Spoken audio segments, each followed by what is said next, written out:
नमस्कार, स्वागत है आपका एग्रीकल्चर अड्डा के ऑफिशियल चैनल पे। आज हम एग्रीकल्चर बेसिक एग्रीकल्चर के पार्ट 2 की बात करेंगे।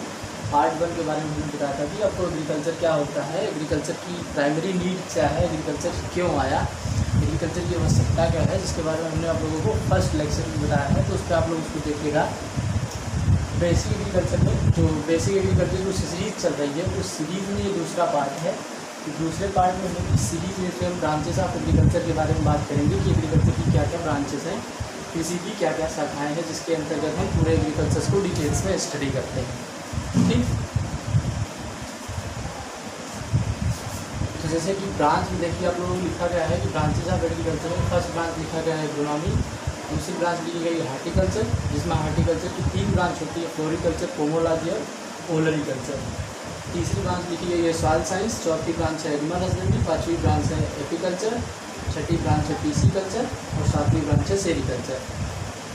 ठीक, एग्रोनॉमी पहला है एग्रोनॉमी, जिसमें सस्य विज्ञान है। सस्य विज्ञान में हम क्या करते हैं, फसलों का साइंटिफिक स्टडी करते हैं। ठीक, फसलों के साइंटिफिक स्टडी को एग्रोनॉमी कहा जाता है। इस ब्रांच में हम जो हमारी फसल है उसका वैज्ञानिक ढंग से खेती कैसे करना है, उसका मैनेजमेंट कैसे करना है, उसके बारे में हम इसमें अध्ययन करते हैं। हॉर्टिकल्चर में हम फूलों का अध्ययन करते हैं। ठीक, अगर कल्चर की बात करें तो यहाँ पे कर लीजिएगा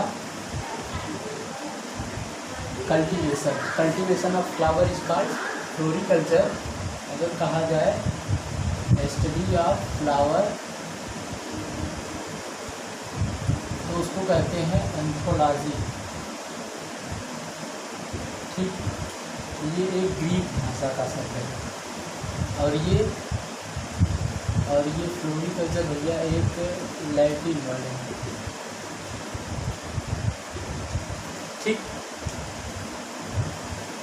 स्टडी ऑफ फ्लावर अगर करेंगे तो एंथ्रोलॉजी, और अगर हम कल्टीवेशन करेंगे फ्लावर का तो उसको कहते हैं floriculture. Pomology means cultivation of fruit का कल्टीवेशन करेंगे, फर्स्ट फलों की खेती करेंगे तो उसको पोमोलॉजी कहते हैं।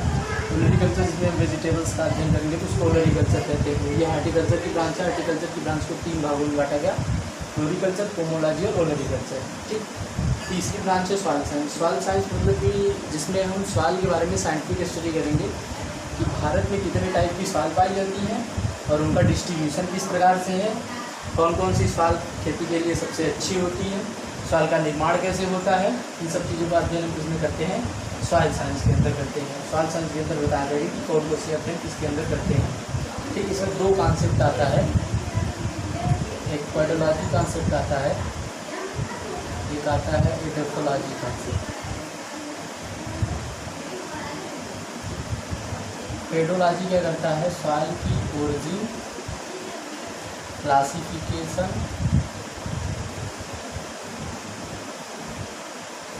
डिस्ट्रीब्यूशन। अगर पेडोलॉजी की बात करें तो पेडोलॉजी में सॉइल की ओरिजिन कहाँ से हुई उसका अध्ययन करते हैं, उत्पत्ति कैसे हुई, क्लासिफिकेशन कैसे है उसका अध्ययन करते हैं, और उसका सॉइल का जो इंडिया में डिस्ट्रीब्यूशन किस प्रकार से है उसका अध्ययन पेडोलॉजी के अंदर करते हैं। एडोफोलॉजी का अंदर करते हैं soil related to higher plant. जब मृदा का अध्ययन हम किसी प्लांट से रिलेट करके स्टडी करते हैं तो उसको एडोफोलॉजी कॉन्सेप्ट कहते हैं। ठीक, जब सॉइल का अध्ययन किसी प्लांट से रिलेट कैसे कि सॉइल, अगर जो सॉइल है, सॉइल फर्टिलिटी किस प्रकार से पौधों को दे रही है, किस प्रकार से न्यूट्रिएंट प्रोवाइड कर रही है, तो उसका अध्ययन अगर हम करेंगे तो उसको एडोफोलॉजी कॉन्सेप्ट कहते हैं। पेडोलॉजी कॉन्सेप्ट में हम मृदा की उत्पत्ति, उसका क्लासिफिकेशन और उसका डिस्ट्रीब्यूशन पूरे भारत में किस प्रकार से है इसका अध्ययन हम उसके अंतर्गत करते हैं। एनिमल हस्बेंड्री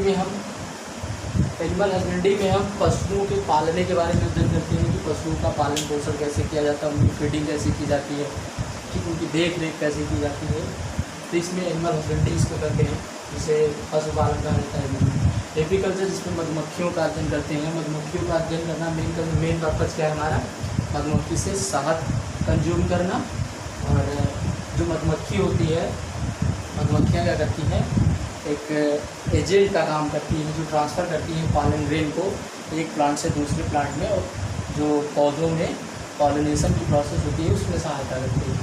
पिसीकल्चर जिसमें हम मछलियों का अध्ययन करते हैं, scientific study of fish pisciculture.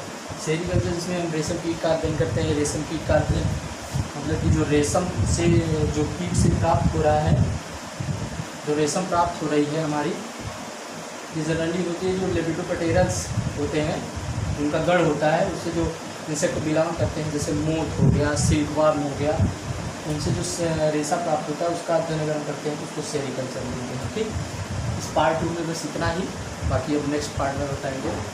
नमस्कार, जय हिंद।